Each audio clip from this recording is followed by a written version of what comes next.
परमेश्वर के दास के द्वारा टीचिंग्स को सुनने के लिए, अनाउंसमेंट्स और अपडेट्स को जानने के लिए आप हमारे YouTube चैनल को सब्सक्राइब करें और साथ में बेल आइकन को दबाएं ताकि जब भी कोई नई अपडेट हो तो आप सबसे पहले जान सकें।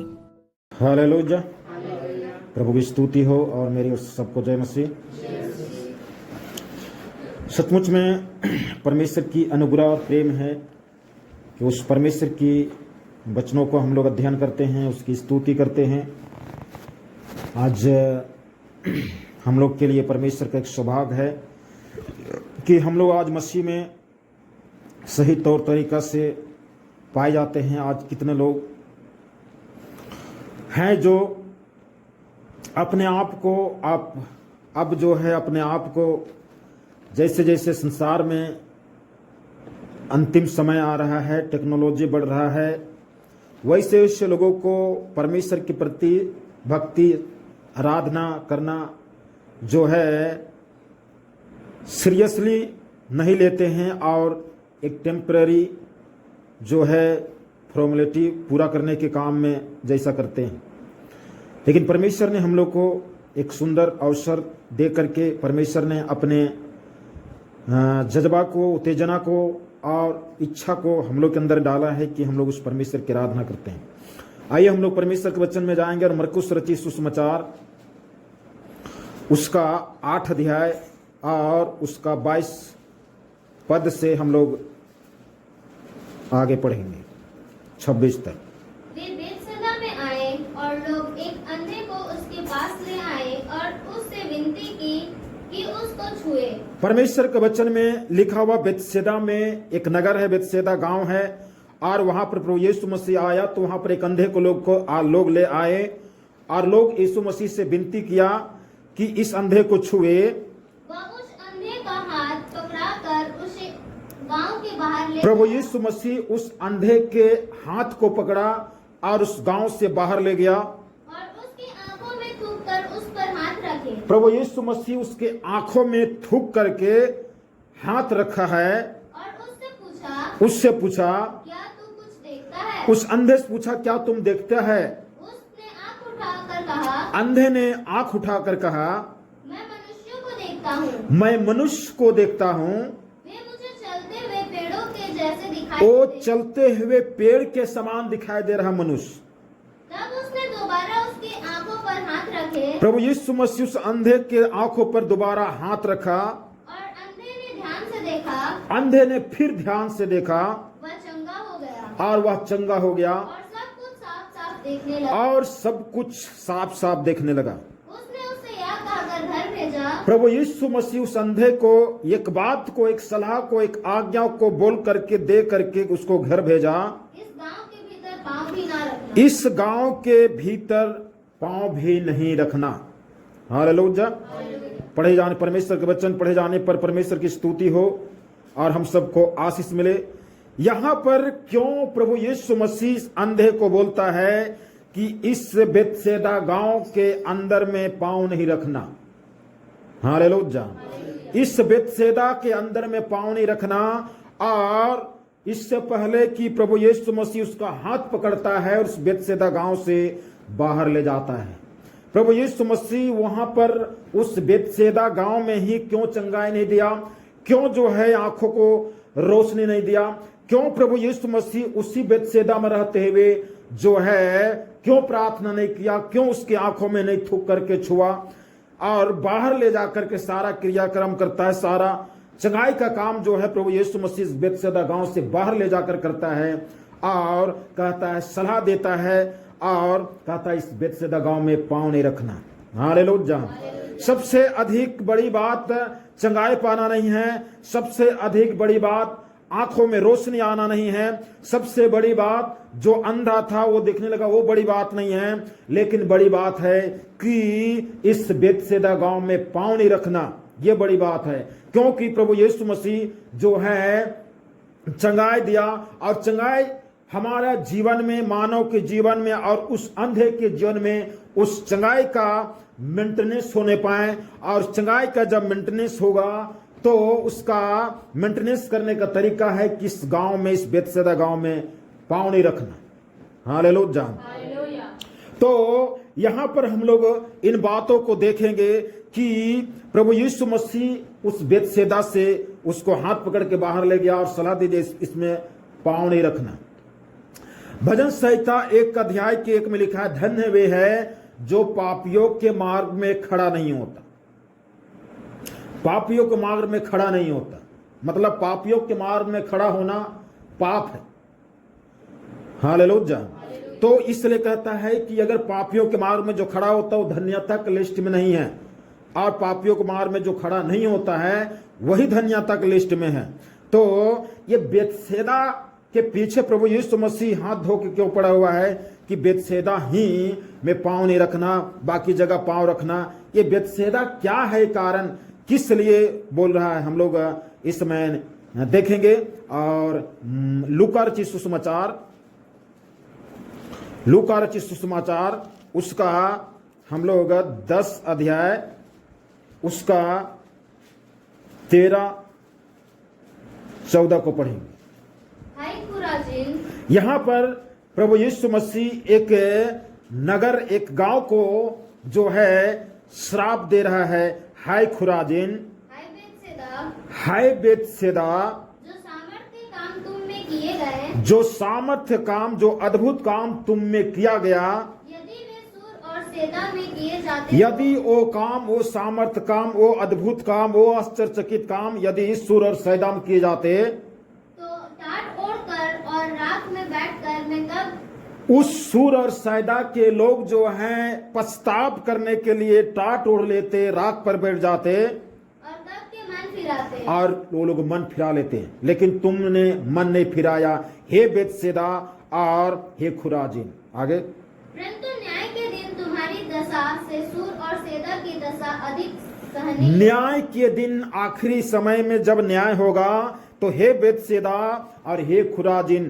तुम्हारी दशा ऐसी होगा जो सूर और सैदा का दशा नहीं हुआ है।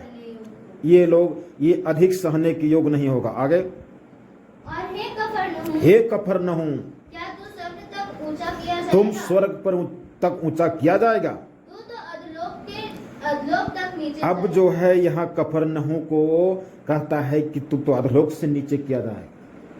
हालेलुया। बस। तो यहाँ पर हम लोग पाते हैं कि प्रभु यीशु मसीह यहाँ पर खुराजिन और बेतसैदा को श्राप दिया है, और उस श्रापित जगह में प्रभु यीशु मसीह गया है। अब हम बोलेंगे कि श्रापित, जब श्राप दे दिया तो श्रापित जगह में जाना ही नहीं चाहिए, लेकिन प्रभु यीशु मसीह जाता है इसलिए कि लोग जो है, भले ही वो गांव, देश, शहर, टाउन श्राप दिया गया है, परंतु श्राप की दशा में लोग आशीष की भूख और प्यास जगे, और आशीष के लिए, अनुग्रह के लिए श्राप हट जाए, इसके लिए लोगों के अंदर में एक उत्तेजना हो जाए, आशा जग जाए, और वो लोग उसकी भूख और प्यास लगे। लेकिन यहाँ पर वो चीज नहीं मिला, और इसलिए प्रभु यीशु मसीह उस अंधे को उस गांव से, उस बेतसैदा गांव से बाहर ले गया, तब चंगाई दिया। हालेलुया। अब हम बोलेंगे कि परमेश्वर, क्या परमेश्वर गांव, देहात और देश पर विशेष ध्यान देते हुए अलग अलग सीमाना बांधा है? तो परमेश्वर ऐसा किया है क्योंकि संसार में अलग अलग देश, अलग अलग गांव, अलग अलग रीति और विधि में पाए जाते हैं। कहीं कहीं पर देश जो है कानूनी रूप से उसको परमिशन दे दिया है कि ये चीज करना देश के कानून में हित होगा, और वो चीज परमेश्वर के नियम और व्यवस्था बाइबल वचन में वो चीज सही नहीं है। हालेलुया। तो परमेश्वर जो है उस देश के लिए तो क्रोधित रहेगा, उस देश के लिए श्राप भी देगा। हालेलुया। इस बेतसैदा में जो है आशीष के लायक वहां पर आदमी नहीं थे। अगर हम लोग सदोम और अमोरा के विषय में अगर ध्यान दें तो परमेश्वर का स्वर्गदूत अब्राहम से बोलता है, अब्राहम बोला स्वर्गदूत से, क्या परमेश्वर आप ये पापियों के साथ धर्मियों को भी नाश कर दीजिए? क्योंकि परमेश्वर का दूत बोला कि सदोम अमोरा को आग और गंधक से जलता हुआ अग्नि के बरसात के द्वारा इस सदोम अमोरा को सत्यानाश कर देगा परमेश्वर। तो अब्राहम बोला, क्या परमेश्वर आपने धर्मी पापियों के साथ धर्मियों को भी नाश कर दीजिएगा? तो बोला, क्या क्या बात बोलते हो, वहां पर कहां कितने लोग धर्मी हैं? तो वहां पर 50 से शुरू होता है और 50 से आते आते कहता 50 भी रहेगा तो नहीं करेंगे, 10 भी रहेगा नहीं करेंगे, लास्ट में 5 भी रहेगा तो नहीं करेंगे। लेकिन 5 को भी धर्मी नहीं निकले वहां पर। हालेलुया। 5 को वहां पर सदोम अमोरा में धर्मी नहीं, सारे लोग पापी निकले। तो अगर 5 आदमी अगर धर्मी निकलता तो सदोम अमोरा को आग के हवाले नहीं करता। मतलब 5 आदमी के द्वारा इतने बड़ा पापी भूभाग में भी परमेश्वर का रहम हो जाता, परमेश्वर का आशीष हो जाता, परमेश्वर का दया हो जाता। हालेलुया। अब यहां बैतसैदा में 5 आदमी भी नहीं है, तो क्यों परमेश्वर यहां पर आशीष की बात बोलेगा? क्यों प्रभु यीशु मसीह यहां पर आशीष की बात बोलेगा? तब जो है यहां पर कहता पांव नहीं रखना। हालेलुया।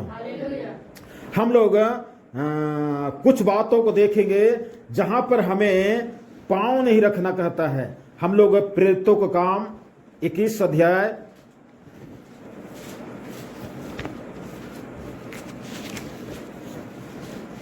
उसका 4, प्रेरितों 21 उसका 4। चेलों को पाकर हम वहाँ 7 दिन तक रहे। यहां पर कहता चेलों को पा करके हम लोग 7 दिन रहे। पौलुस कहता है उन्होंने आत्मा के सिखाए पौलुस से कहा, आत्मा के सिखाए पतरस को, आत्मा के सिखाए पौलुस को कहा कि यरूशलेम में पाँव ना रखना। इस यरूशलेम में पांव नहीं रखना। बस। तो यहां पर क्यों बोला है? वहां पर बैतसैदा में पांव नहीं रखना, यहां पर यरूशलेम में पांव नहीं रखना। यह पर प्रभु यीशु मसीह का क्या हो गया? परमेश्वर का आत्मा क्या हो गया जो कहता यरूशलेम में पांव नहीं? यरूशलेम तो प्रभु यीशु मसीह का जन्म नगरी है, प्रभु यीशु मसीह की आशीष की नगरी है। संसार के हर देश से ये यरूशलेम इस्राएल देश आशीष देश है। तो फिर क्यों बोला कि पांव नहीं रखना? क्योंकि उस यरूशलेम में परमेश्वर के दास भक्तों को, प्रभु यीशु मसीह के चेलों के पीछे ये लोग मर्डर करने के लिए, हत्या करने के लिए कुछ प्लानिंग बना कर रखे थे। तब पवित्र आत्मा से प्रेरणा पा करके यहाँ पर बात आता है कि इसमें पांव अभी फिलहाल में रखना नहीं, क्योंकि यहाँ पर लोग जो हैं कुछ अलग ही यहाँ पर नियम बना रखे हैं, इसलिए अभी कुछ दिनों तक पांव नहीं रखना, बाकी तो है ये है। हालेलुया। तो इस दशा में पांव नहीं रखना, अपने पांव को जो है खींच करके रखना, अपने पांव को जो है उधर जाने से रोक देना। हालेलुया। हम लोग नीति वचन का पुस्तक 1 अध्याय, नीति वचन 1 उसका 10 से पढ़ेंगे।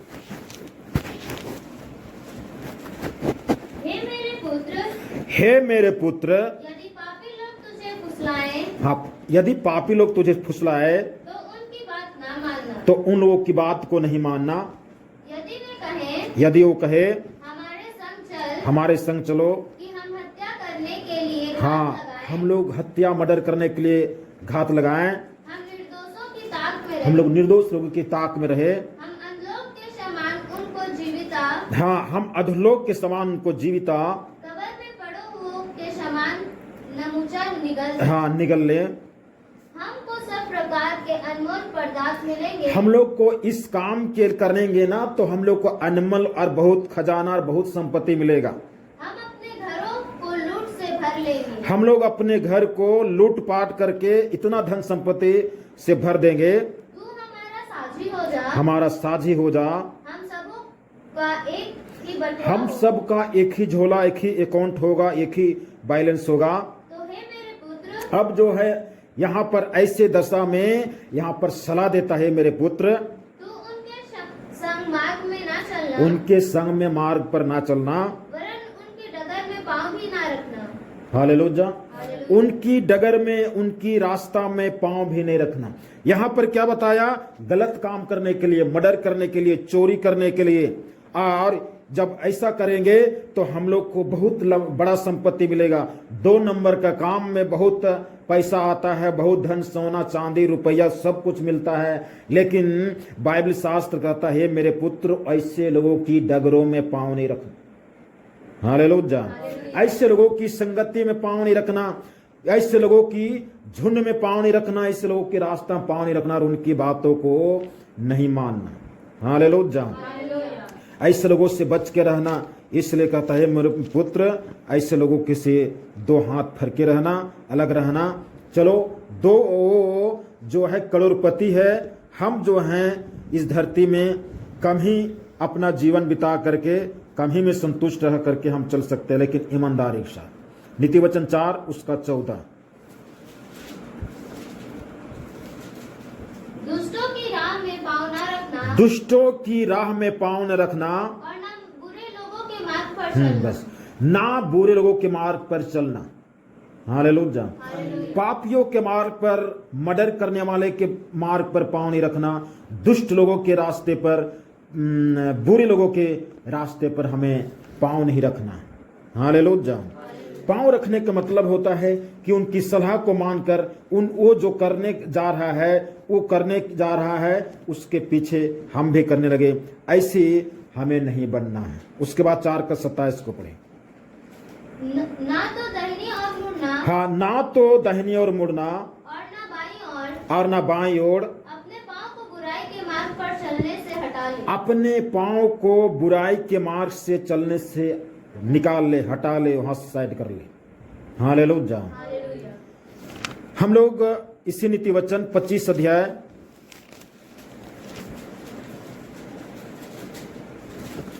25 का 17। अपने पड़ोसी के घर में बारंबार जाने से अपने पाँव को रोक। अपने पड़ोसी के घर में बारंबार जाने से अपने पाँव को रोक। ऐसा ना हो कि वह खिन्न होकर घृणा करने बस लगे। ऐसा समय आ जाए, ऐसा ना हो कि वह खिन्न होकर के घृणा करने लगे। हालेलुया। तो हम कहेंगे कि परमेश्वर, आप तो कहते हैं अपने पड़ोसी से अपने समान प्रेम रखो। तो मतलब परमेश्वर ने प्रेम रखने की आज्ञा दिया है, ना कि बारंबार जाने। हालेलुया। तो कहता है कि ऐसा ना हो कि एक दिन खिन्न हो करके घृणा करने लगे, नफरत करने लगे। हालेलुया। पांव को रोक। ये पांव को रोक प्रभु यीशु मसीह बेतसेदा में रोक रहा है उसको, अंधे को। यदि अंधा उसके बात को मानता है, अंधा उसके विचार को मानता है, तो उसका आंख जो दिख रहा है वो जिंदगी भर दिखता रहेगा, मतलब जब तक उम्र, मतलब धरती में जिंदा रहेगा तब तक। यदि वो दोबारा अगर उसकी बात को नहीं सुनता है और उस बेतसेदा में पांव रखता है, तो वो जो आज देख रहा है कल हो सके तो उसकी आंख फिर से बंद हो सकता है, अंधा फिर से हो सकता है।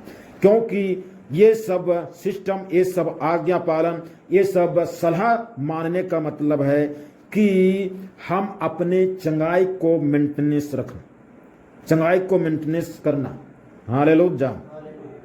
हम जो हैं एक बाइक या साइकिल चलाते हैं, तो उस बाइक, साइकिल या कोई भी मशीनरी चीज में हम उसको समय पर उसकी तेल पानी करते हैं, सर्विसिंग करवाते हैं, इन तमाम चीजों को, और हमेशा उनको बचाते हैं एक्सीडेंट से, या उसको बहुत सारी चीजों को हम ध्यान देते हैं जो गाइडलाइंस कंपनी की तरफ से मिलता है।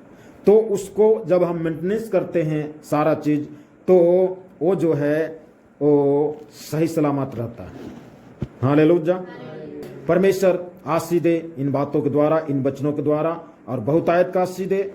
आइए हम लोग प्रभु को हम लोग धन्यवाद दे, स्तुति करें, जय जयकार करेंगे। हालेलुया। हालेलुया। परमेश्वर के दास के द्वारा टीचिंग्स को सुनने के लिए, अनाउंसमेंट्स और अपडेट्स को जानने के लिए आप हमारे YouTube चैनल को सब्सक्राइब करें और साथ में बेल आइकन को दबाएं, ताकि जब भी कोई नई अपडेट हो तो आप सबसे पहले जान सकें।